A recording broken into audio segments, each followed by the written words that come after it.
Chaos on those campuses has not been seen here in southern Nevada, but many students on campus are still passionate about the conflict, staging mostly peaceful protests. And Fox 5's Shauna Kalafi is at UNLV with an update for us. Shauna? And students here on campus that we've spoken to say they're glad that these protests on both sides of the issue on the Middle East have not escalated to the levels that we've seen at some other college campuses around the country lately. They say today and yesterday's gatherings were both examples of keeping that peace.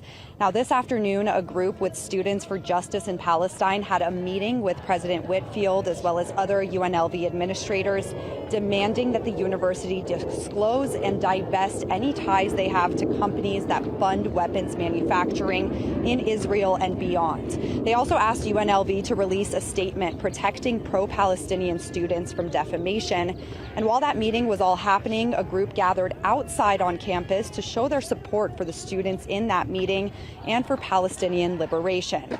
Today's rally, as well as yesterday's Stop Anti-Semitism rally on campus, both remain peaceful. Students say they hope that peace continues despite some of the escalations that have been happening at other college campuses.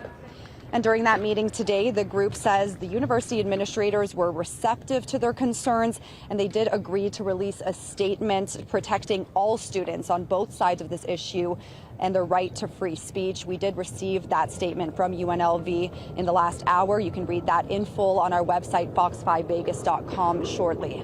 Reporting live at UNLV, Shauna Kalafi, Fox 5 News, local Las Vegas.